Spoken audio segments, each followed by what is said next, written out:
Madame, Monsieur, bonsoir et bienvenue dans votre émission politique hebdomadaire. Comme chaque lundi à 20h15, nous revenons sur l'actualité de la semaine dernière. Débat News, nous recevons aujourd'hui Monsieur Razi Ghraïri, expert en droit constitutionnel. Merci d'avoir accepté notre invitation. Merci. On reçoit aussi Fawzi Ben Abdelrahman, membre du bureau exécutif du Parti Djoumouri. Bonsoir. Merci. Et nous recevons aussi Monsieur Jamel Touir, député à l'Assemblée nationale constituante de la circonscription de Monastir, et vous êtes du parti Ettakat. Bonsoir à vous. L'émission sera divisée en deux parties. La première partie, on parlera bien sûr politique avec les événements du Jbel Chaambi et bien sûr sur le projet de la Constitution. Et en deuxième partie, les impacts de ces événements sur le tourisme tunisien. Et nous recevrons en deuxième partie d'émission Monsieur Nabil Sinewi, directeur général de l'hôtel Regency Gamart. Alors, on commence tout de suite avec le projet de Constitution. Il y a quand même assez de problèmes. On a vu que l'opposition n'est pas contente du tout par rapport à plusieurs articles. Alors, si Razi Ghraïri, vous êtes ici, est-ce que vous pouvez nous rappeler pourquoi il y en a qui disent que le parti islamiste au pouvoir, Ennahda, a concocté cette constitution qui est vraiment parfaite pour elle, mais qui n'est pas du tout, qui ne représente pas du tout le peuple tunisien, selon plusieurs députés de l'opposition et même de la Troïka?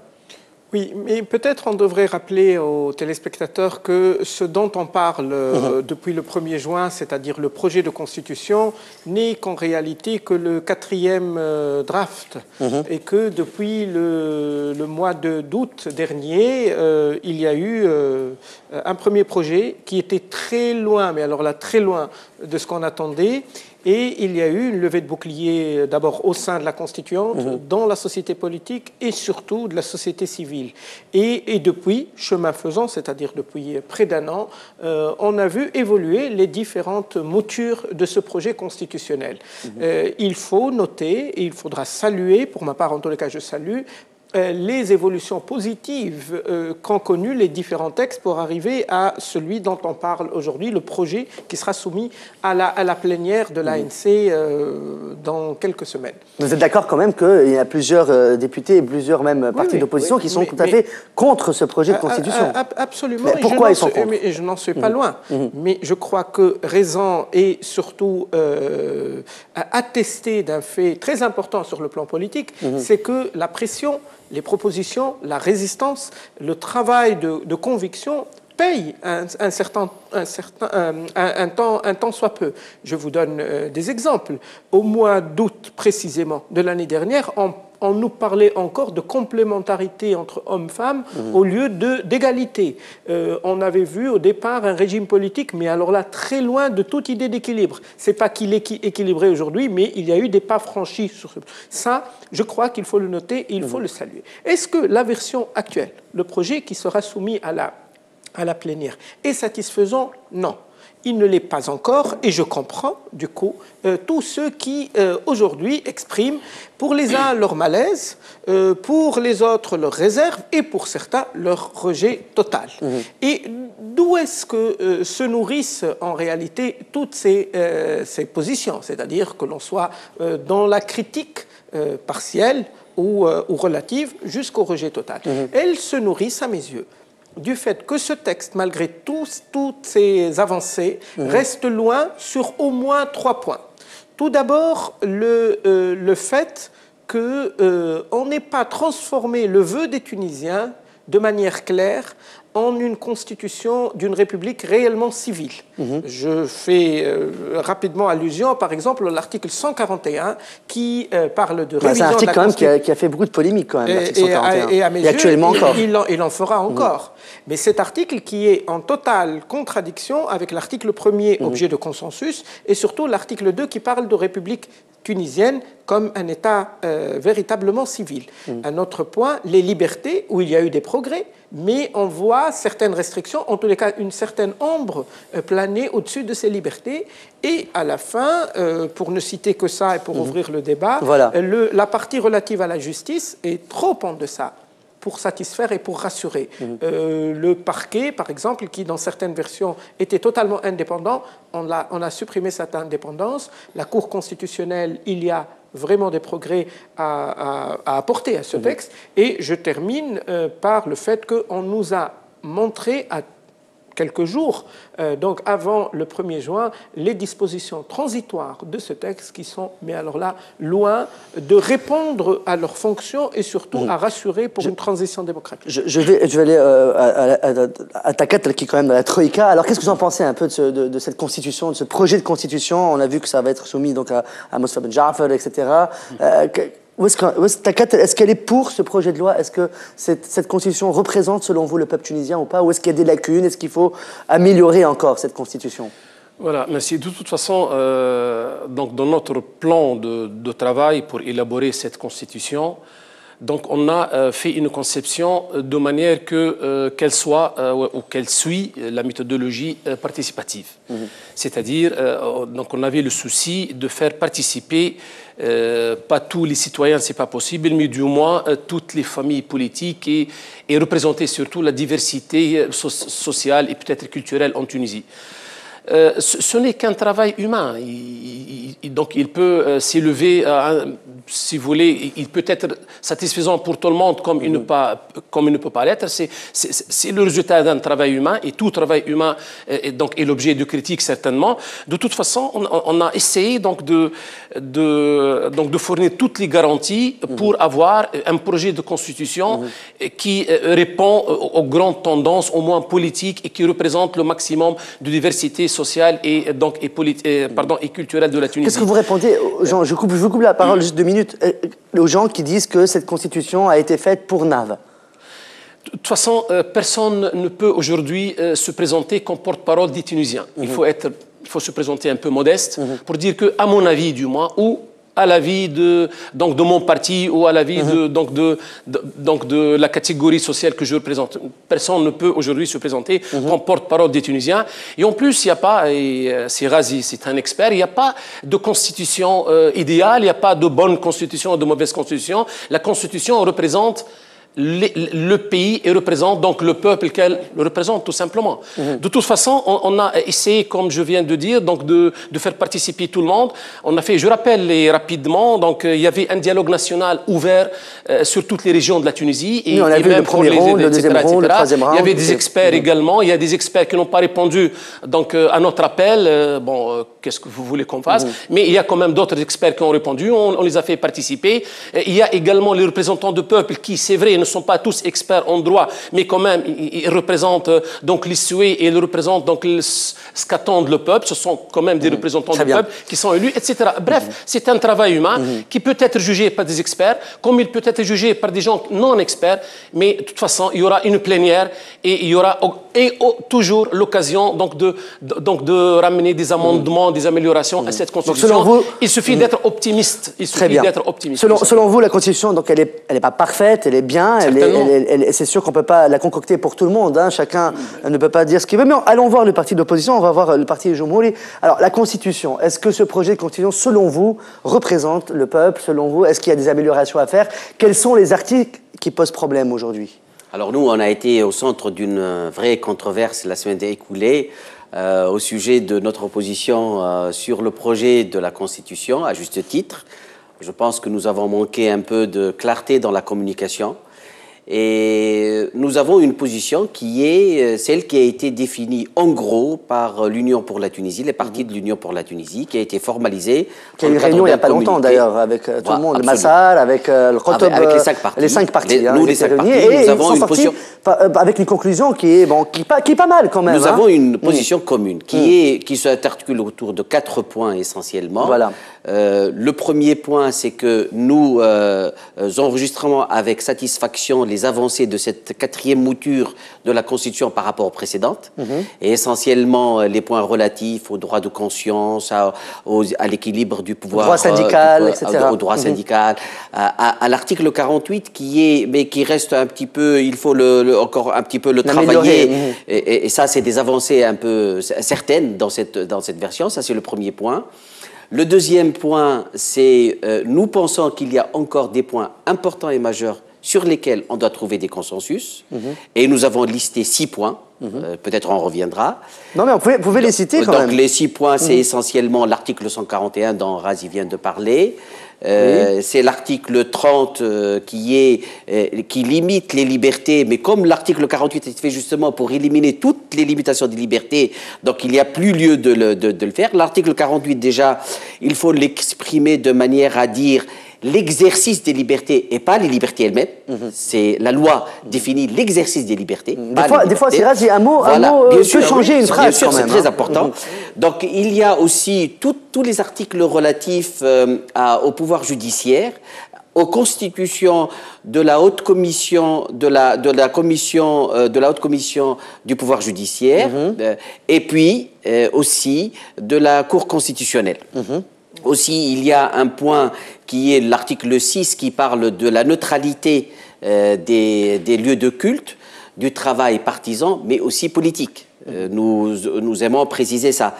Ensuite, nous refusons clairement l'article 10, aussi bien son contenu que la manière dont il a été fait, d'une manière un petit peu cavalière, non concerta, qui s'est éloignée de la concertation.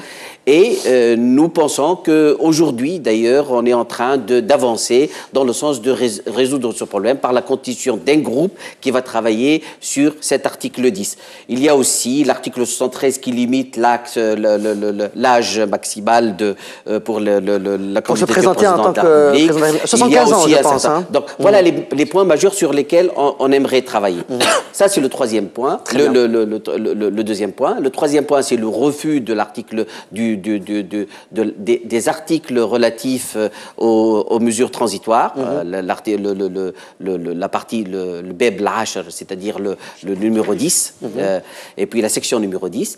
Et puis, quatrièmement, nous nous attachons à appeler, et nous maintenons notre appel pour qu'il y ait un dialogue national et pour poursuivre le dialogue national qui a été initié à Dardief à Carthage, ensuite avec le GTT et l'UTICA et les autres organisations nationales, parce que ce n'est pas nous substituer aux travaux de l'ANC, c'est d'aider l'ANC à trouver des compromis nécessaires pour faire que cette constitution soit celle de tous les Tunisiens. Je rappelle juste un petit mot à la fin. Donc, notre position n'est pas de dire, comme certains, c'est la meilleure constitution du monde. Elle n'est pas aussi, comme certains, de dire elle est à jeter à la poubelle. Notre constitution, il y a un texte aujourd'hui sur lequel on va travailler. Il y a des avancées dans ce texte. Et il y a, et d'ailleurs ça rejoint ce que disait Iyad Ben Achour, ce qu'ont dit beaucoup de gens aujourd'hui. Je pense que le consensus, c'est celui-là. Mais il y a des points sur lesquels on devrait travailler. Et on ne doit travailler sur ça que par consensus national. C'est-à-dire que vous voulez appeler à l'union nationale. Voilà. Arrêtons les chamailleries, mettons-nous au travail autour d'une table. Et ça fait depuis 2 ans, je pense qu'on aimerait trouver ça.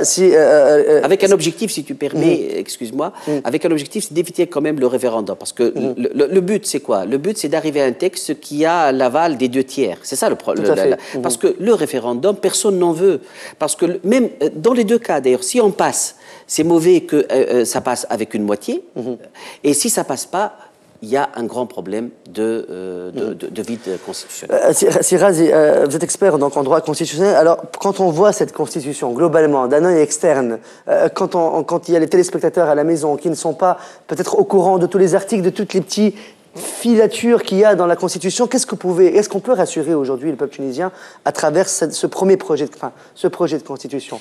C'est ce que j'ai entendu faire en prenant la parole en premier, c'est de dire qu'il y a un processus qui, à mon avis, est dans une logique vertueuse, puisque en passant d'un projet à un autre, c'est en train de s'améliorer, mais je ne suis pas de ceux qui sont dans la satisfaction en se tenter. Je crois qu'il nous reste du temps d'ici le vote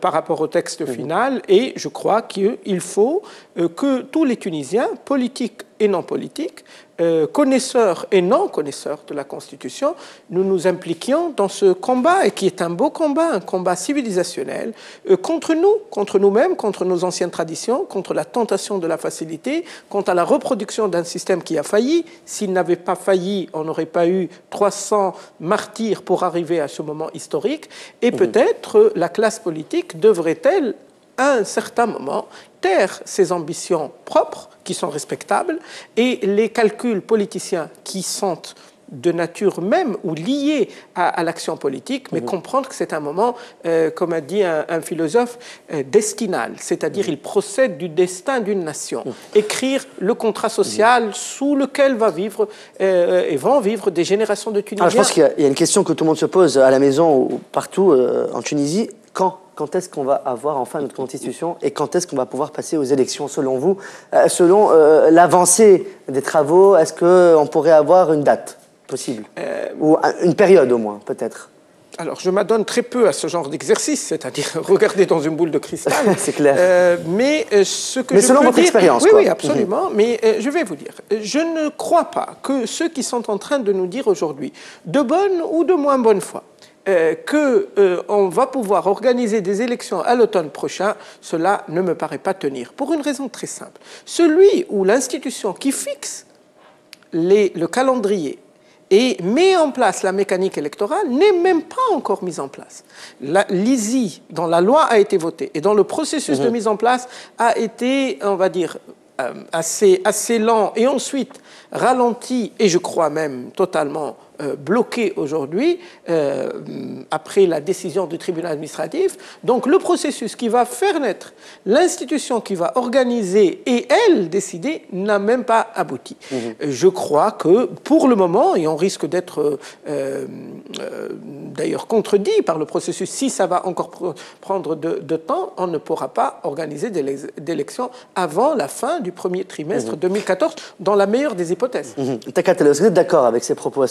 Parce qu'on a entendu plusieurs dates quand même. On a dit en octobre, après en décembre, après en janvier, en 2014. Alors quand est-ce qu'on va dire enfin, on a notre constitution? Voilà, c'est vrai, il y a donc une... En plus, il y a, avec beaucoup de tensions au sein de l'ANC, entre oui. Mosfa Ben Jaffer, des députés, il y en a qui portent plainte, qui ne portent pas plainte. Expliquez-nous déjà, qu'est-ce qui se passe à l'ANC déjà par rapport à ça? C'est vrai qu'on a émis beaucoup de calendriers et on n'a pas plus ou moins respecté ça. Mais parce qu'on est réellement débordé.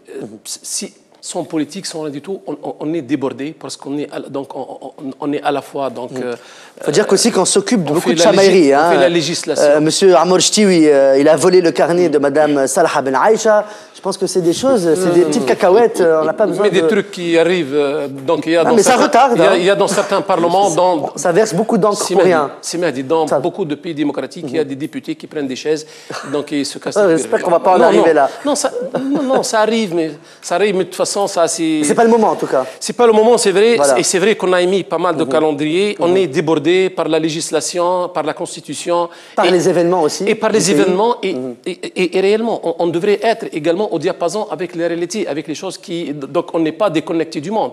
Au contraire, maintenant, s'il y a une institution que tout le monde en Tunisie et que tous les citoyens donc, ont confiance, c'est l'Assemblée nationale constituante, qu'on le veuille ou pas. C'est ça. Donc la confiance, c'est là. Et toute la pression... Je suis pas d'accord, Sifa aussi, je pense. Et toute la pression, c'est sur l'Assemblée nationale constituante. De toute façon, je suis optimiste pour le calendrier donc, des élections. C'est vrai qu'il y a un code électoral qui doit être établi. C'est vrai qu'avant tout, il y a donc une instance électorale également qui doit être émise, c'est vrai. Mais je suis optimiste du moment où on a plus ou moins bien géré les conflits majeurs dans la Constitution. C'est ça le plus important. Tout le reste, c'est du bruit de fond. Le plus important, c'est le contrat qui unit tous les Tunisiens et qui est la Constitution. Tout a été géré dernièrement au niveau du dialogue national. C'est vrai, je suis avec Sifa aussi que ce processus et ce parcours de dialogue national, qu'il soit achevé. Il doit être achevé et que tout le monde soit satisfait. Je suis tout à fait d'accord avec toi, mais je suis aujourd'hui très content et je suis rassuré que on va arriver donc, au bout du tunnel bientôt. Parce qu'on commence à voir la lumière. Voilà, parce que les conflits majeurs sont déjà gérés et il y avait également des consensus qu'on a adoptés donc, au comité paritaire de coordination et de rédaction. Et voilà qu'on est quand même donc on est plus ou moins arrivé. Vous n'êtes pas d'accord sur certains propos, je pense. Au risque de déplaire à mon ami et collègue ici présent, je dis que la mission principale de définir le calendrier, c'est celle de l'ANC. Donc c'est le président de l'ANC, c'est Moussa Jafar, avec toute l'équipe, avec tous les délégués, avec tous les députés, qui ont la mission principale de définir l'agenda. Or, il a failli à définir cet agenda. Il n'a fait cet agenda que sous une pression totalement terrible, c'est-à-dire de toute la société civile, de tous les partis, et il l'a fait que sous la contrainte majeure de tout le monde. C'est-à-dire, il l'a fait véritablement contraint. Et au jour d'aujourd'hui, et je partage totalement l'avis de Siraz, dans la dernière émission à laquelle j'étais cordialement invité par vos soins, j'ai dit la même chose. Aujourd'hui, on voit très mal comment on va pouvoir organiser des élections au 4e trimestre de l'an 2013. Il y en a qui n'y croient plus aux élections. Hein. Le problème, c'est que parce qu'il faut tout un environnement, et cet environnement, il y a un environnement légal et d'institutions qui vont travailler, mais aussi il y a un environnement politique, et nous ne sommes pas... Le dialogue national était censé aborder ces questions d'environnement de toutes des élections, et malheureusement, on n'est même pas arrivé à discuter de ces points-là parce qu'on était omnubilé et on n'a pas pu avancer sur la question de la Constitution. Le problème aujourd'hui, c'est Moussa Ben Jafar a refusé de donner un peu de chance à ce dialogue national. Vous reviendrez sur ça. A refusé de donner un peu de chance au dialogue national d'aboutir à des consensus qui pourront accélérer le travail de l'ANC. Et il a refusé de donner quelques jours, alors qu'il aurait pu le faire d'une manière extrêmement simple. C'est en définissant une commission qui travaille sur comment on dit ça? Les dispositions transitoires. Voilà, les dispositions transitoires. Je vais la prendre une fois pour toutes. Donc, sur les dispositions transitoires, et en même temps, donner la chance au dialogue national pour terminer ces travaux. On aurait pu le faire s'il y avait une réelle volonté politique de le faire. Le problème, c'est que nous n'avons pas senti cette volonté. Et il y a encore beaucoup de questions qui restent en suspens. Quelle loi électorale? Comment on va la définir? On a commencé à la discuter au niveau du dialogue national à Dardiefa. On n'a pas terminé. Il y a eu une commission technique qui a commencé à discuter, à rapprocher les points de vue, etc. On n'a pas encore terminé. Toutes les dispositions concernant la violence politique et l'environnement, c'est pas terminé.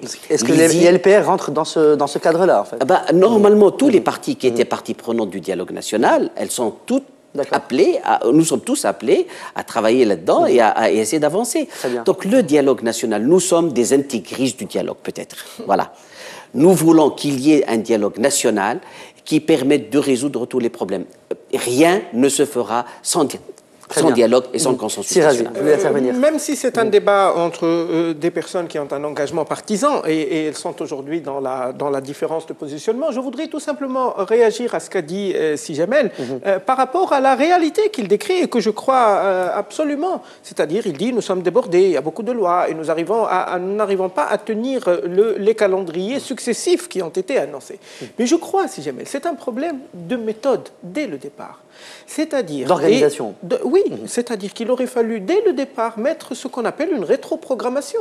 On dit, si nous voulons une constitution, admettons, le 15 avril, il faudra la soumettre le 20 février, il faudra avoir terminé de telle ou telle commission. Par exemple, je vous donne un exemple très concret. Le texte du 1er juin, le projet de constitution, il y a des commissions qui ont travaillé sur les différents chapitres. Et après, ils se sont aperçus que personne n'a rédigé et personne n'était habilité, n'a été désigné pour rédiger ces dispositions transitoires qui sont très importantes, qui assurent ce passage qu'on espère dans la douceur, dans la démocratie, et le passage de témoins entre des institutions provisoires vers les institutions permanentes. Et du coup, comme il fallait boucler et remettre, on a demandé dans la précipitation, et d'ailleurs la précipitation explique une partie de la qualité très piètre de ces dispositions, et d'autres positions probablement expliquent le reste, et il aurait fallu, dès le départ, avoir une sorte de mapping, une sorte de prévision, qu'est-ce qui doit être fait au fur et à mesure. Et probablement, cela aurait aidé à mieux se rapprocher. Je comprends que parfois des contraintes font qu'on ne tienne pas tel ou tel délai, mais se rapprocher des délais. Parce que qu'est-ce que nous sommes, Sijamel, en train de glaner au passage, à mon grand regret? C'est que les citoyens risquent de reproduire le même raisonnement et de dire, en fin de compte, la classe politique, une fois qu'elle est aux commandes, elle n'a cure ni des problèmes quotidiens des Tunisiens et encore moins d'être fidèles à ces engagements. Nous avons commencé notre vie post-électorale par un premier couac, l'accord du 15 septembre, selon lequel, un accord moral, solennel, selon lequel 11 partis politiques devaient rendre le tablier avec la Constitution un an après. La première action, la Constituante réunie a dit oui, mais nous, ça ne nous engage pas. Et cela est très important. La psychologie des Tunisiens, leur perception et construire, parce que la confiance se construit lentement et par une sédimentation assez lente. Et si, dès le départ, nous fragilisons cela, et je le dis sans aucun positionnement partisan, mais je le dis avec beaucoup de regrets, parce que du temps, aujourd'hui, nous avons, et probablement allons-nous parler de ça immédiatement, par exemple, le problème de la violence qui on va parler de ça tout de se suite, greffe justement. sur la situation, complique aujourd'hui le processus. Si on avait terminé de cette phase plus vite, on aurait été plus solide, avec des institutions complètement établies pour faire face à ce problème qui est un problème national. Vous voulez répondre, allez-y, Jamel, et on passe directement à la situation sécuritaire. Si Fawzi, M. Aissam Cheb, normalement, il fait partie de votre parti. Absolument. Il est tout à fait satisfait, comme lui, comme Mme Mejribi, comme Sina Cheb, ils sont satisfaits de cette quatrième mouture de la Constitution. Moi, je parlais d'une position officielle du parti. Mais ils n'ont pas dit que le dialogue n'est pas achevé, quand même, le dialogue national. Alors, ils ont parlé de la première partie, c'est-à-dire à savoir les avancées. Et si vous regardez bien leurs déclarations, ils parlent aussi des choses à améliorer.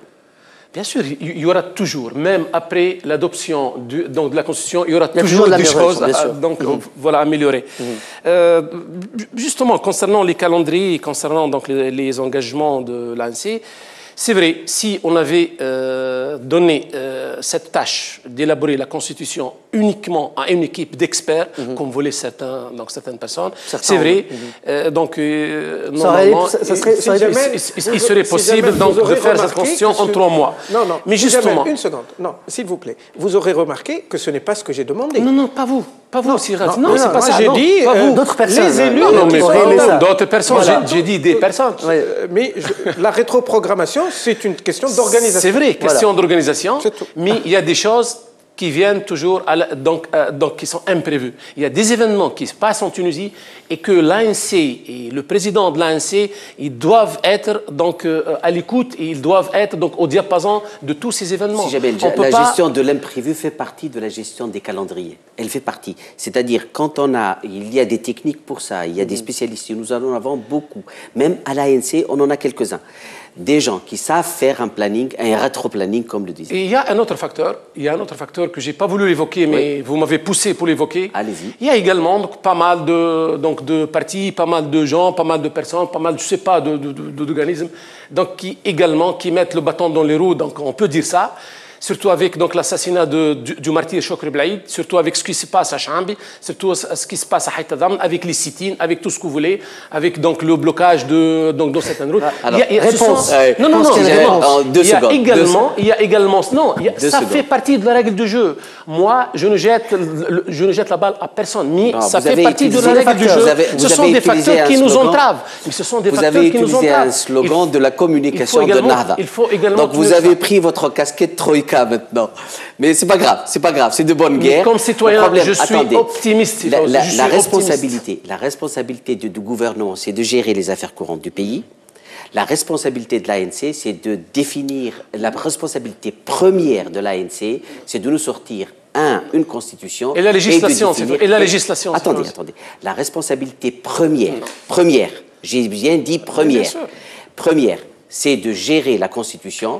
Seconde, ensuite, peut-être troisième, de gérer les autres affaires. La première responsabilité étant la Constitution, il faut... Il y a aussi de contrôler le gouvernement. Bien sûr. Il y a une grosse tâche. Mais on aurait pu... C'est-à-dire le manque je dirais, de capacité de gérer. C'est ça.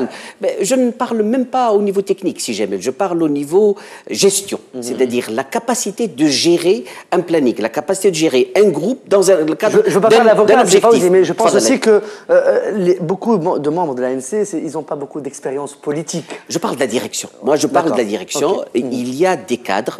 Si on ne trouve pas les cadres à l'intérieur de l'ANC, on peut faire appel à des cadres de l'extérieur qui peuvent nous aider à gérer. On va substituer les députés. Non, je ne parle pas. Je ne parle pas de politique. Je parle de la gestion de planning, de la gestion d'un agenda, de comment gérer. Vous savez, il y a quelques semaines, les députés eux-mêmes ne savaient pas leur planning sur les 2 ou 3 semaines qui venaient.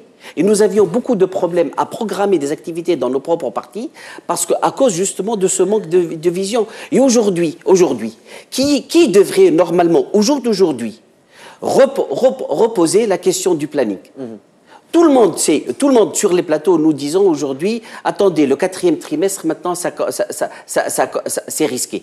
Il est vrai, vous avez dit quelque chose, bien sûr, ce que vous ne dites pas totalement faux, il est vrai qu'il y a des aléas qui viennent, comme l'arrêté du tribunal administratif qui a arrêté les travaux de la commission qui était capable sur les candidatures de l'ISI. OK, mais dans un planning qui se respecte, et généralement les gens savent faire ça, il y a des techniques pour ça, on sait gérer des plannings avec des aléas pour essayer de tenir grosso modo les échéances. Très bien. Alors, on va quand même aller sur les événements de Charalbi, l'état sécuritaire du pays. On a vu qu'une bombe, une mine a explosé donc jeudi dernier à Gasserine, au nord-ouest, qui a fait quand même 2 morts et 2 graves blessés, donc 2 militaires, bien sûr, des forces armées d'élite, 2 militaires d'élite de l'armée nationale. Alors, qu'est-ce qui se passe? Alors, est-ce que notre armée, puisque M. Mohamed Abou a soulevé ce problème dans la presse, est-ce que c'est une armée affaiblie? Est-ce que c'est une armée qui manque de moyens? Est-ce qu'il faut remplacer Rachid Ammar, comme l'a demandé Mohamed Abou, qui est quand même responsable de l'institution militaire et qui est comme des 3 armées? Alors, qu'est-ce qui se passe à Charalbi? Qu'est-ce que 40 terroristes peuvent jouer avec un pays? Allez-y. Allez. OK. Tout d'abord, moi, je voudrais présenter toutes nos condoléances aux familles de l'adjudant en chef Sadaq Dawadi et du caporal Lazar Khadraoui qui sont morts. Et puis, il y a un 3e qui est mort la semaine dernière par un tir ami. Oui, aussi. Bon, ça c'est un tir... avec un problème de mot de passe. Il devait aller aux toilettes, il a repris un autre chemin, voilà, il a quand même eu 7 balles dans le corps. Voilà. Dont 5 à la tête et 2 à la poitrine. Voilà. Alors, je ne sais pas comment ça a pu arriver, cette histoire-là. En période de risque, il y a visiblement, d'après le communiqué du ministère, c'était un problème de mot de passe. Et comme les gens sont sur leur nerf, il faut voir les gens sur le terrain. Ils sont mobilisés, ils sont remontés à bloc contre les terroristes. C'est-à-dire qu'ils s'attendent à une attaque à n'importe quelle seconde. Donc, ils ont une vigilance extrême et ça peut déraper comme ce fut le cas. Donc, aussi bien au niveau de l'armée que de la police, c'est malheureux d'arriver à un stade où des Tunisiens tuent des Tunisiens et c'est vraiment, nous sommes tristes et c'est un moment de tristesse pour nous tous ici. Il faut dire que l'armée, ils ont une double mission, c'est qu'ils sont entre le peuple et la police, une police brutale pour certains qui se disent brutale, entre un peuple qui est quand même assez excité et qui demande beaucoup. Donc, alors maintenant, qu'est-ce qui se passe avec l'armée? Je pense que les propos de Maître Mohamed Abou ne sont pas raisonnables, ne sont pas responsables. Alors, est-ce que je peux vous citer quand même ce qu'il a dit pour que nos téléspectateurs sachent que Mohamed Abou, donc il appelle à remplacer Rachid Ammar. Donc le président du courant démocratique, Mohamed Abou, a appelé à un changement de commandement militaire dans un article publié jeudi sur sa page Facebook sous le titre « Il est temps de changer le commandement militaire ». Il écrit « Après l'explosion d'une mine ayant fait 2 morts et 2 blessés dans les rangs de l'armée à Jbel Charalbi », l'article de Mohamed Abou a fait le constat de l'échec des responsables de l'institution militaire. Pour Mohamed Abou, même si le commandement militaire a fait les efforts nécessaires, il peut être changé en cas d'échec, et cela arrive dans les plus grandes démocraties. Alors, qu'est-ce qu'il dit aussi? Il estime que les institutions ont besoin d'un nouveau souffle et que dans les administrations, nul n'est irremplaçable. Mohamed Abou appelle en toute clarté à remplacer le général Rachid Ammar, chef d'état-major des 3 armées, par une des compétences de l'armée nationale, donc qui prennent juste un bout. Et j'ai l'article qui a été écrit donc sur Capitalis. Alors, qu'est-ce qu'ils disent? Ils disent que pour le colonel-major, l'évidence saute aux yeux. Ces gens disposent de soutien parmi la population. Là, je parle des terroristes. Et pour preuve, ils ont eu le temps de s'installer au Jbel Charalbi, malgré l'existence d'un réseau d'une 50aine de gardes forestiers, déployés dans toute la région, ils étaient armés, approvisionnés et surtout bien informés. Et je continue.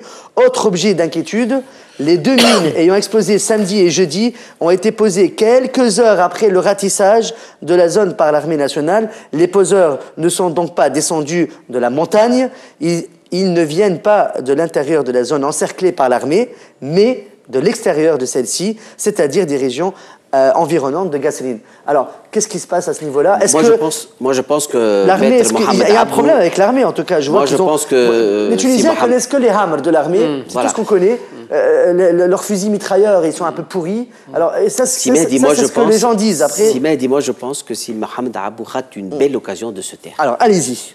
Pourquoi? La parole est à vous, Joumoun. Voilà, parce que le problème aujourd'hui, quand on a aujourd'hui une situation pareille, où le pays est attaqué par des terroristes, et que ces terroristes ont des moyens, et on a vu des moyens de destruction, des moyens de tuerie.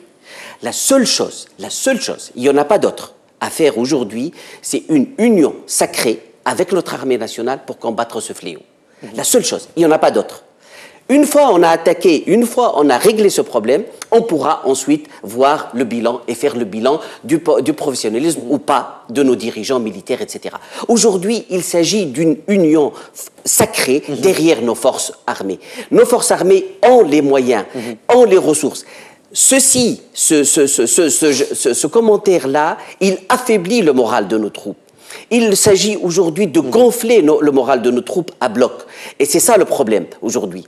Donc, tous derrière nos forces armées, tous derrière nos forces de sécurité, afin de gérer. Il faut couper ces réseaux sont organisés. Il faut les couper de leurs bases arrières.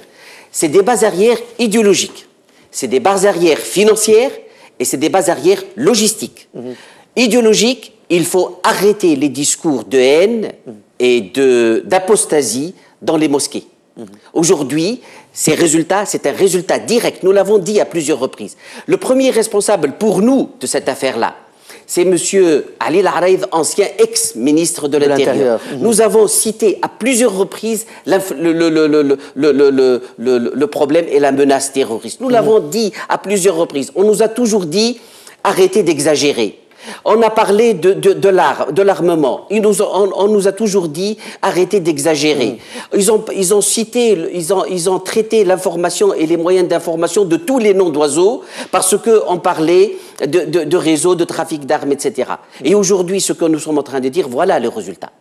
Le résultat, c'est que nous avons des hordes qui sont terroristes. Deuxième point, politique. Alors avant le politique, pour soutenir ce que vous dites, selon Capitalis, depuis quelques semaines, l'armée est chargée de pourchasser des groupes terroristes réfugiés au Jebel Shaambi et dans les montagnes du Nord-Ouest. Alors, le chef du gouvernement provisoire et ex-premier ministre de l'Intérieur, Ali Al-Araïd, bien sûr, a laissé prospérer à l'insu de son plein gré dans le pays au cours des 2 dernières années, malgré les avertissements lancés par les dirigeants de l'opposition et de certains médias à plusieurs reprises. Je vais vous raconter une histoire vraie qui s'est arrivée. Le 17 décembre, après le 14 décembre, l'attaque de l'ambassade américaine. Et c'est une information beaucoup plus grave que l'attaque elle-même de l'ambassade américaine. Le 17 décembre, le chef de cette faction extrémiste a décidé de faire une prêche aux mosquées Al-Fatah, à Tunis. Les forces de sécurité, ils ont fait venir des forces spéciales tunisiennes, de forces de sécurité, et ils ont fait 3 anneaux de sécurité. Vous parlez de ce qu'il y avait à Bouaïad, dans la mosquée. Je parlais de Bouaïad. D'accord. Et ils ont tout fait pour essayer de cerner le phénomène, de mettre tout le monde et de les arrêter. Ensuite, d'examiner les cas un par un. Ensuite, de lâcher ceux qui n'ont rien. Et de tenir tous ceux qui ont un problème avec la justice. Ils ont tout fait. Ils ont arrêté. Ils ont fait venir des femmes pour les femmes. Ils ont fait venir des moyens considérables. Ils ont monté à bloc leurs gars. Les gens et les forces de sécurité, et une demi-heure avant, la décision du ministère de l'Intérieur a été de se retirer. Pourquoi? Un responsable de la police me disait, on avait peur de communiquer cette décision aux forces de sécurité parce que les forces de sécurité étaient montées à bloc. On avait peur. Alors, donc je dis, il y avait un laisser-aller politique, Simati. Ce laisser-aller politique, il ne faut pas sous-estimer aujourd'hui les appuis financiers de ces circuits. Il y a de l'argent qui circule aujourd'hui. Et pourquoi le gouvernement ne fait rien pour l'argent? Excusez-moi, quand vous dites gouvernement, vous parlez de la Troïka, vous parlez de... Je parle de des Narda, forces de sécurité, de la volonté politique de laisser les forces de sécurité faire leur boulot. Alors vous pensez Nous qu'il y a une avons des pression du gouvernement informations qui comme veulent... quoi des responsables des réseaux terroristes religieux, essentiellement de Al-Qaïda, ont été limogés de leur poste. On est en train de perdre l'expertise dans la gestion de ces affaires hautement sécuritaires du pays. Il y a un grand problème de volonté politique, il y a un grand problème d'efficacité de nos forces. D'accord. Takat, par rapport aux propos de Jumhouri et aussi par rapport à cette situation catastrophique quand même à Jbel Charambi, on est en train de perdre des soldats de notre armée qui sont en train de payer de leur vie pour protéger la population tunisienne. Aujourd'hui, ils sont à peu près 40 terroristes. Moi, je dis ça, c'est selon les données que j'ai sur la presse. Mais Ils sont beaucoup plus. Ils sont peut-être beaucoup plus ou peut-être beaucoup moins, je ne sais pas. Les arrière-bases, ils sont beaucoup plus. Pourquoi l'armée n'attaque pas? Pourquoi on n'attaque pas? Est-ce que notre armée a peur? Est-ce qu'on n'a pas de moyens? On n'a pas de munitions? On n'a pas les bons ordres qui arrivent du gouvernement? Qu'est-ce qui se passe? D'abord, excusez-moi, je saisis l'occasion pour présenter toutes mes condoléances, tout d'abord à la Tunisie, mais aussi aux familles des deux martyrs donc de notre armée nationale.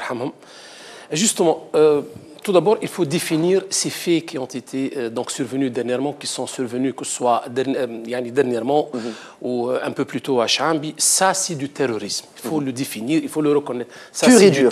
Pur et dur, c'est du terrorisme. Et il a été fait par des terroristes. Le problème, on va passer après ça d'une part. D'autre part, on ne peut pas dire, on n'est pas sûr que ce terrorisme est d'origine islamiste. Est-ce qu'on est sûr qu'il s'agit des salafistes qui ont fait ça?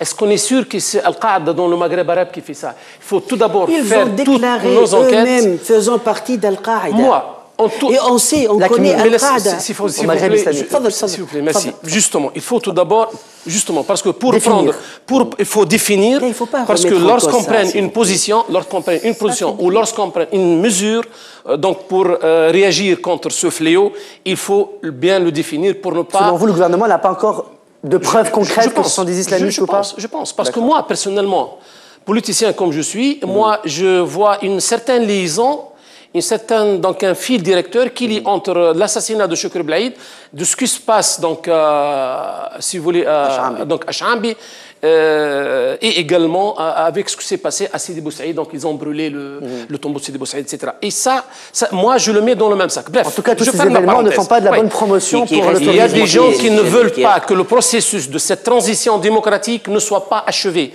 Il y a aujourd'hui, je ne sais pas, il y a des agendas à l'intérieur comme des agendas de l'extérieur. Il y a également certainement des agences qui sont impliquées, des agences de renseignement.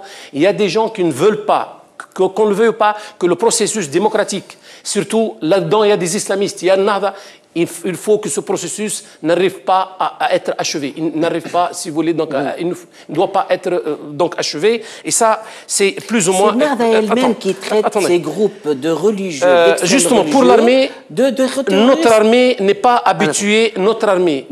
habituée, donc à... Comment dirais-je, à faire face à ce genre de terrorisme. On n'est pas habitué en Tunisie. Notre armée, ça fait très longtemps, il n'a pas fait de combat, il n'a pas fait donc de réaction comme ça contre des terroristes. C'est pas de leur faute, hein, l'armée. C'est pas de leur faute. Pas de leur faute, hein. De toute façon, les dernières mines qui ont explosé hier, ils sont mis sur une piste, c'est pas qui est fréquentée uniquement par l'armée, mais surtout par les citoyens. Mais c'est ça qui est dangereux. Voilà, donc c'est ça qui est dangereux. C'est dangereux, je suis sûr, bien sûr. Je suis tout à fait d'accord que ça c'est dangereux. Mais le fait d'appeler à la révocation, au changement de Rachid Ammar. Il y a des gens qui ont été interpellés. Rachid Ammar, le héros du 14 janvier, qui a tenu l'institution de l'armée en main et que l'institution de l'armée n'est pas impliquée dans la révolution. Bien au contraire, notre institution militaire, il s'est mis du côté du peuple. Et ça, c'est bien. Est-ce que ça, c'est une récompense, Rachid Ammar, pour le révoquer maintenant? Et surtout maintenant, dans ce mauvais timing, ce sont des gens qui cherchent l'anarchie pour la Tunisie. Alors, Sirazi, j'aimerais bien on va laisser intervenir sur et on va passer après avec...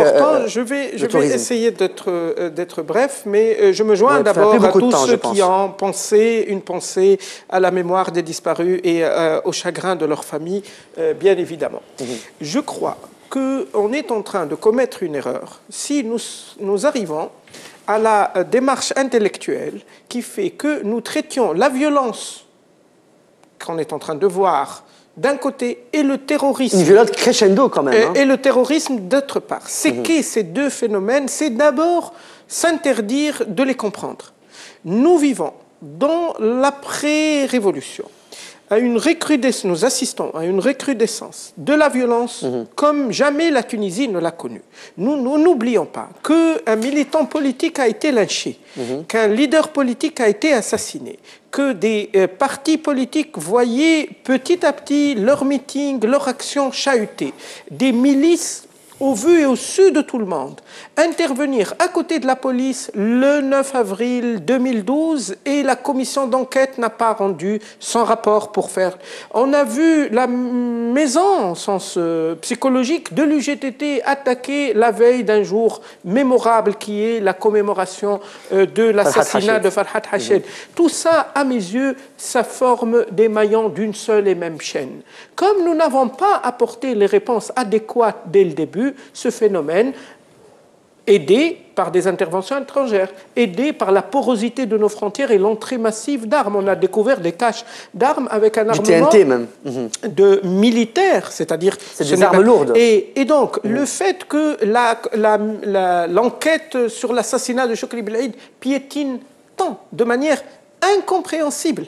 Tout cela montre que nous vivons dans un climat particulier et que la violence, nous avons parlé de constitution, nous avons terminé globalement sur une note optimiste malgré tout, et alors cet optimisme, il faut le mettre dans toute sa relativité si ce phénomène n'est pas traité à sa source. Permettez-moi quelques secondes. La société civile tunisienne s'est organisée et elle s'est engagée à quelques semaines d'aujourd'hui, d'organiser des assises nationales contre la violence. Et elle se donne comme objectif de mettre les instruments d'une réponse, pas un congrès de discours, pas de la palabre, mais des décisions concrètes, une charte nationale contre la violence, une institution qui veille et diffuse une culture contre la violence, qui peut saisir le parquet, etc. Une série. Il faut que cette démarche soit nationale. Je rejoins l'idée que les démocraties face à la violence se mettent en union nationale, union sacrée, a dit M. Fawzi, et je le rejoins.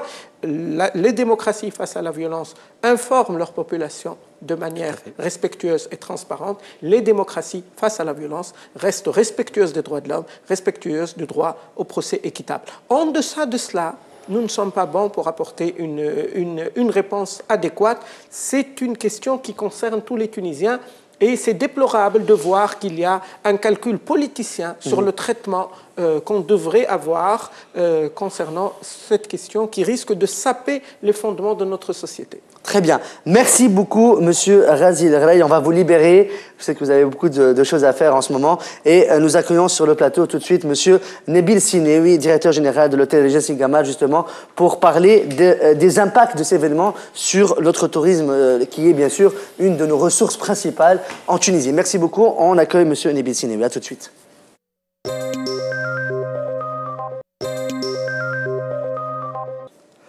Voilà, donc retour sur le plateau. Nous accueillons bien sûr M. Nabil Sinewi, directeur général de l'hôtel 5 étoiles de Regency Gamalt. Merci d'avoir répondu oui et présent à notre invitation. Merci pour vous avez suivi un peu des coulisses le débat. Alors on rentre dans le vif du sujet. On sait que le tourisme, c'est notre principale ressource en Tunisie.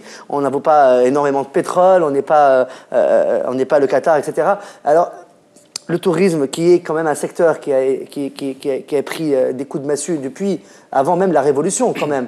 Mais là, c'est parti crescendo et on va. Et surtout, avec les événements qui se passent de terrorisme, les violences, etc., je pense que l'Europe, et surtout la France, je tiens à le dire, ils ne nous lâchent pas d'une semelle. Et la médiatisation, ils amplifient. On a vu le reportage de France 2 sur les islamistes, etc. Alors vous, en tant que directeur général, si vous pouvez nous donner un peu l'impact de tout ça sur le tourisme en général et bien sûr par rapport à votre hôtel. Merci. Donc, moi, je dirais, si ça arrêterait à ce niveau, malgré qu'il y a eu les deux martyrs, d'ailleurs, on en profite de l'occasion pour présenter nos condoléances. Donc, ce qui est bien, moi, je reste toujours optimiste. Ce qui est bien, c'est qu'il y a des prémices assez positives. Pas plus tard que la semaine prochaine, j'ai rencontré le directeur général de la plus grande compagnie étrangère en Tunisie, que je ne vais pas nommé, il m'a dit que dernièrement, il y a eu des prémices assez positives pour la haute saison. Vous savez que le booking au niveau et les réservations, ça se passe en premier lieu au niveau des avions, parce que c'est là où on commence à voir si ça va ou ça ne va pas. L'année dernière, à la même période, il y a eu le problème de l'Abdallah. Il y a eu un couvre-feu pendant 4 ou 5 jours. Tout à fait. Je peux vous dire que même les étrangers, il y a eu 0 annulation à l'époque. Ils s'habituent. Tant que l'événement reste au niveau local, après tout, les problèmes, il peut y en avoir un peu partout dans le monde.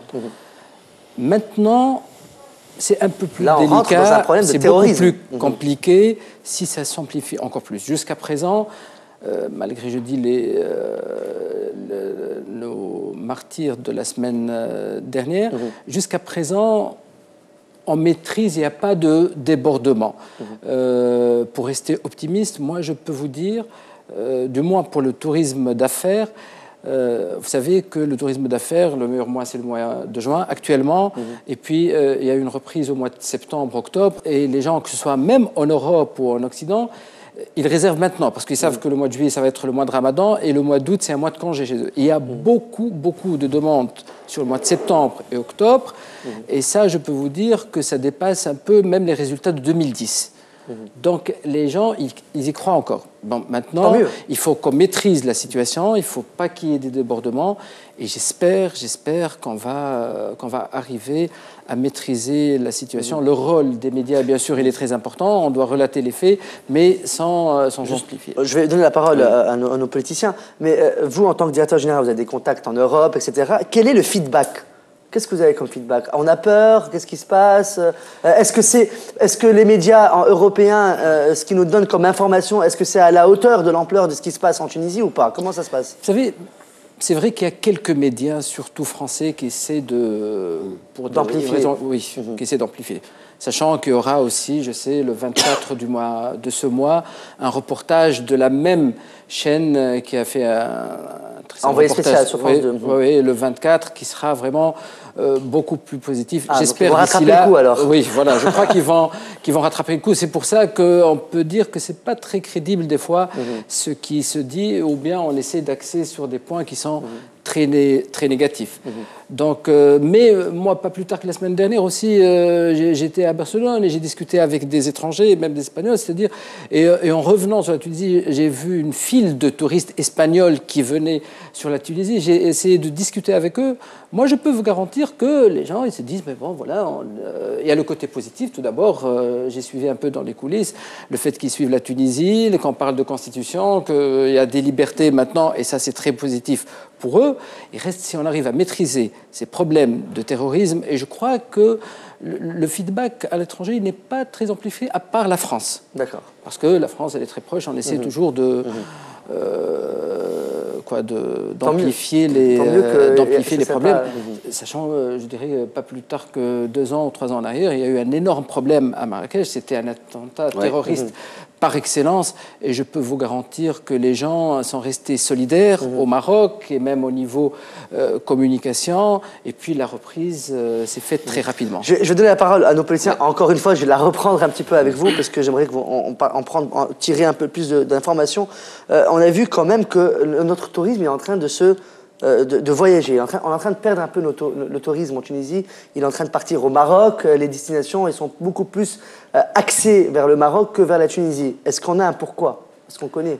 Vous savez, ça c'est un long débat. Je crois qu'il faut faire un débat uniquement sur le tourisme parce que c'est un problème qui date d'avant la Révolution. On en a parlé beaucoup, c'est une question de stratégie. Il y a eu beaucoup d'études, que ce soit de la Banque mondiale, rien à voir avec la situation sécuritaire ou politique en Tunisie. En fait, on a des problèmes structurels et des problèmes de fond et qu'on a essayé toujours, à la limite, entre parenthèses, d'ignorer. Maintenant, les gens se dirigent vers le Maroc. Moi, je dirais qu'il y a des marchés qu'on peut rattraper en imposant des règles de sécurité et en tranquillisant les gens, surtout par rapport à l'Algérie.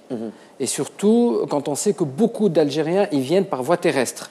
Et là, éventuellement, ils sont un peu inquiets avec ce qui se passe. Mais moi, je dirais que le Maroc, il nous a dépassés de très loin et que je dirais que le Maroc n'est même plus un concurrent, malgré qu'aux années 70, et les gens ils le savent On très était bien. mieux, on était mieux. On était mieux que le Maroc, et je vais vous surprendre aussi, on était mieux que la Turquie, et ils nous ont dépassés. Pour clore ce sujet, éventuellement pour parler de tourisme, je vois que dans tous les débats politiques, on a essayé de faire appel à des gens, c'est-à-dire qui ont vécu la Révolution, et on a fait appel aussi à des politiciens de la génération d'avant, à tous les niveaux, même au niveau de l'âge, que ce soit de Mostafa Filali, ou Ahmed Mestiri, ou Sil Beji, ou tout le monde. Je crois qu'au niveau tourisme aussi, il serait temps de faire appel aux gens qui ont mis la première pierre, et on en connaît beaucoup qui ont mis la première pierre quand c'était beaucoup plus difficile qu'actuellement, et je citerai que ce soit Mohamed Lamouri, ou Abdelhamid Lerchine, ou Mohamed Idriss, et il y en a beaucoup qui peuvent nous dire exactement quelle ligne on doit choisir. Alors, allez, nos politiciens, par rapport à nos ressources, notre principale ressource qui est le tourisme, voilà. Est-ce que c'est un discours rassurant déjà? Alors, tout d'abord, on espère qu'il le soit, parce que pourquoi le tourisme est important? Pas parce qu'on aime uniquement les hôtels et les hôteliers, mais parce que c'est une... Qui est un métier noble et très difficile. C'est parce que... Je sais de quoi je parle. Vous vous rappelez qu'il n'y a pas très longtemps, on les a traités de tous les noms. Le problème, c'est que c'est un métier qui fait travailler beaucoup de gens en Tunisie et qui constitue à 46% de nos réserves en devises et de notre balance de paiement. Voilà. Voilà. Et donc, le problème aujourd'hui, c'est que c'est un secteur qu'il faut qu'on puisse aider. Aujourd'hui, nous pensons, à Al-Jumhouri du moins, qu'il ne s'agit pas aujourd'hui d'engager les réformes structurelles. On est en pleine saison aujourd'hui. Le secteur, il est malade, il a un problème. Il y a un problème de vision structurelle, stratégique sur le domaine du tourisme. Il faut qu'on la travaille dans la sérénité. On a les compétences qu'il faut pour définir le bon axe de travail, pour redéfinir les priorités du secteur, pour peut-être revoir une autre vision du tourisme en Tunisie qui est aujourd'hui celle du prix uniquement et celle d'un alignement total sous les bannières des tours opérateurs. Il y a une manière de travailler ça. Mais est-ce qu'il y a aussi, s'il faut aussi décoller un peu les gens dans le ministère qui ont un poste qui dure depuis 30 ans, qui ne veulent pas lâcher la chaise? Est-ce qu'il faut changer un souffle de jeunesse peut-être? Il suffit de vous asseoir, moi je l'ai fait, de vous asseoir pendant 3 heures, 4 heures avec les professionnels du domaine. Vous avez une excellente vue stratégique, synthétique du secteur et de ce qu'il faut faire.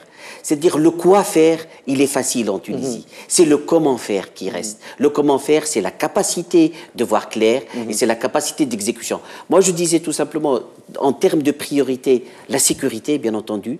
Il y a une police maintenant touristique, il faut essayer de lui donner les moyens de travailler, etc. Deuxièmement, il faut faire une campagne d'image. Nous pensons qu'il faut une campagne d'image. Le terrorisme, il touche tous les pays du monde. Il touche les pays démocratiques. Ce virus. Et aujourd'hui en Tunisie, on est touché et on est visible parce que nos médias sont libres et parce qu'on entend parler de ça. Si 3-4 ans derrière, on avait Soliman, personne n'a entendu parler de Soliman. D'accord. Donc le problème aujourd'hui, c'est que nous sommes dans une démocratie naissante. Donc il y a les problèmes. Donc il faut communiquer là-dessus. Il faut dire tout simplement, il faut banaliser. C'est-à-dire, il y a des problèmes de terrorisme en Tunisie, comme pas mal de pays. On est en train de les combattre et on est en train de mettre les moyens pour les combattre. Et c'est là où vient la volonté politique dont je parlais. Donc, une information efficace, transparente, et dire voilà ce qu'on va faire dans le tourisme. Et troisièmement, avec les opérateurs et les prestataires externes, la STEG, la SONED, etc., il faut aider le secteur touristique pendant la saison qui va venir pour qu'il n'y ait pas de coupures d'eau, qu'il n'y ait pas de coupures d'électricité qui sont très préjudiciables à la saison touristique. Très bien. Et voilà. Et c'est-à-dire, si on arrive à travailler sur ça, on peut améliorer la saison. T'inquiète, allez-y, monsieur Jamel. Excuse-moi. Il vous a pas coupé la parole. Hein, il a pris beaucoup de temps. Allez-y, allez-y. Non, mais je plaisante. Non, par rapport au tourisme, franchement, qu'est-ce que vous prévoyez dans le secteur? Nous, dans le parti Takat, démocrate et socialiste que nous sommes, bien sûr, nous sommes et à la fois du côté des hôteliers et des propriétaires d'hôtels, mais aussi du côté des employés. Et nous sommes convaincus, et bien sûr, nous sommes tous d'accord que c'est un secteur que l'économie de la Tunisie se base beaucoup là-dessus. Il y a depuis très longtemps, depuis les années, je pense, même depuis très longtemps, depuis les années 60, ça commence par Sousse, Hammamet, Djerba, que notre économie se base donc beaucoup et essentiellement, en plus de l'agriculture, c'est sur le secteur du tourisme. Je sais que ce secteur passe par des difficultés, et pas depuis, et même bien avant donc le 14 janvier, et surtout la concurrence, on n'a pas bien suivi donc la vitesse de croissance et d'évolution du tourisme chez nos voisins, Espagne, Turquie, et Maroc. Donc il faut dire que c'est un peu le all inclusif qui nous a fait. Donc il y a une certaine problème. Il y a une certaine maladie quelque part. Il y a une anomalie, il y a une maladie quelque part dans le tourisme, et c'est le moment donc pour revoir ce secteur, pas uniquement le revoir par encourager des gens pour s'investir dans le tourisme, mais aussi par révision peut-être des textes législatifs et dans tous les textes qui organisent donc ce secteur. Est-ce que vous pensez qu'il y a un impact négatif justement avec les événements de Chaambi, avec ça c'est sûr. Est-ce que ça joue sur le secteur touristique? Ça c'est sûr. Et maintenant, comme on dit donc les Tunisiens, maintenant la piqûre c'est dans l'os, c'est-à-dire maintenant c'est vrai, ça devient très donc sérieux. Il faut tous, on doit être donc unis et réunis les Tunisiens pour étrangler le terrorisme dans son berceau. Il ne faut pas que ce terrorisme, je pense le terrorisme qui a commencé donc depuis le haut de la montagne, il est descendu donc au pied de la montagne. Je ne sais pas demain où est-ce qu'il va passer, et ça devient dangereux, ça devient sérieux. Et les Tunisiens, nous sommes tous bien sûr contre ce fléau, et nous sommes tous unis et réunis pour combattre et surtout pour étrangler dans le berceau ce terrorisme, pas uniquement et surtout parce que c'est un secteur précaire le tourisme, mais dans tout le domaine de l'investissement, donc que ce soit des Tunisiens qui s'investissent ou des étrangers. Donc il faut voir et revoir ce secteur-là, et surtout donc bien sûr il y a ça, je pense que ça c'est momentané, c'est pas systématique, c'est pas régulier, la violence ou le terrorisme, mais par contre la maladie du tourisme qui date d'avant le 14 janvier, ça il faut vraiment donc se pencher pour le voir de près, surtout sur le plan législatif, c'est-à-dire les textes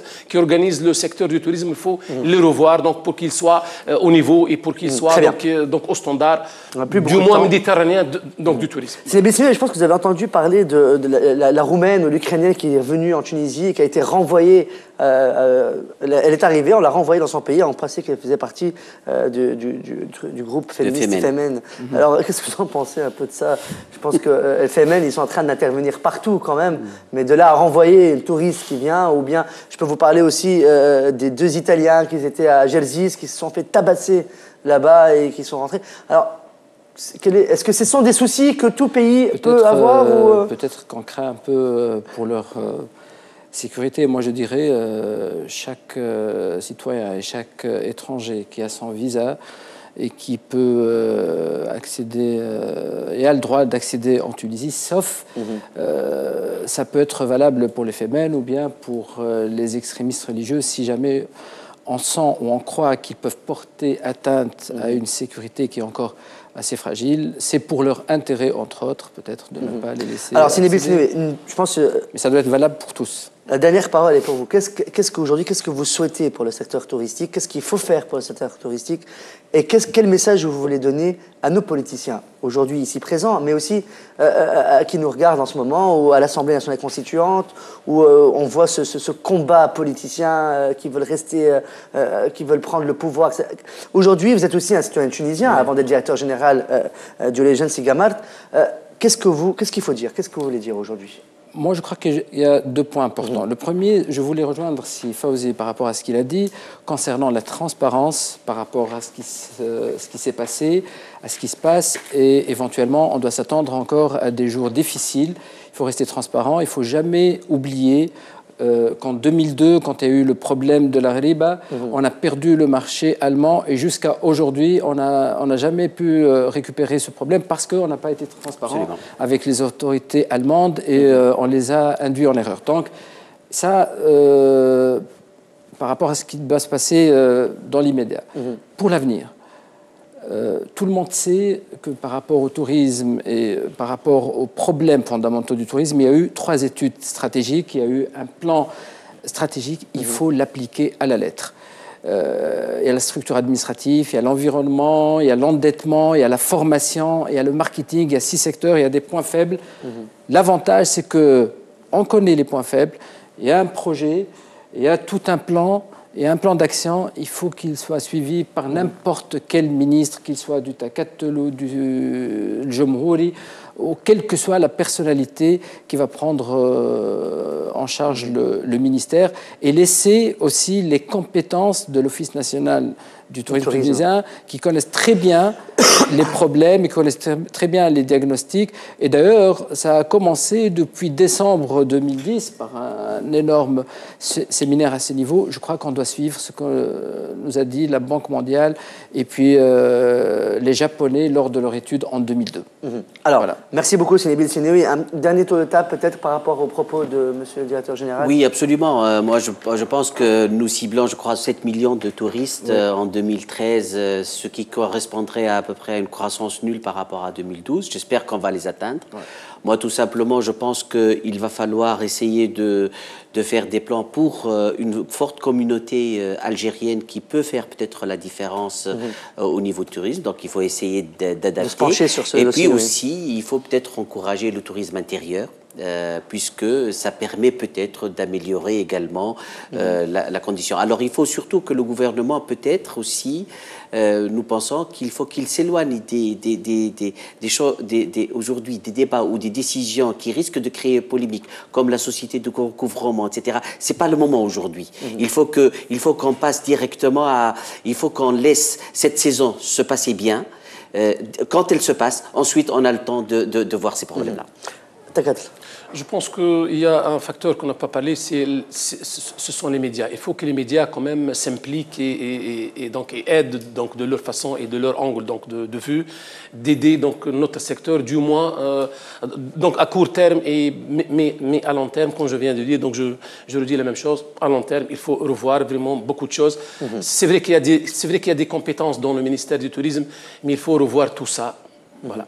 Voilà, donc je pense qu'on a peut-être pas, il faut faire un grand débat, et on le fera, voilà, on va le dire devant tout le monde, on va le faire, on va faire un débat, je vais organiser un débat avec l'Office national du tourisme, avec quelqu'un du ministère du tourisme, bien sûr, les hôteliers, etc., qu'on puisse mettre les gros dossiers chauds sur la table et qu'on puisse... tous ceux qui ont une relation indirecte, ils sont très nombreux et très importants pour le secteur aussi. Voilà, bon, j'espère qu'on va atteindre les 7 millions alors cette année.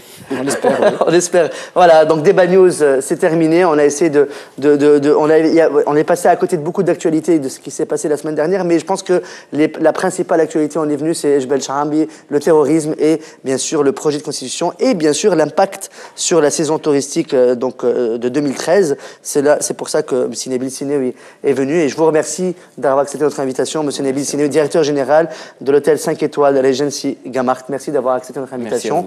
Monsieur, bien sûr, Fawzi Ben Abdelrahman, membre du bureau exécutif du parti El Jomhouri, et M. Jamel Touir, député à l'Assemblée nationale constituante de la circonscription de Monastir du parti Ettakatel, et M. Razi Ghraïli, expert en droit constitutionnel, qui était là en première partie d'émission. Merci à vous qui nous avez bien suivis donc, derrière la télévision. J'espère qu'on a répondu à vos questions. On se retrouve lundi prochain à la même heure, à 20h15 sur la même chaîne, sur Toulouse TV. Bonne fin de soirée, à lundi prochain.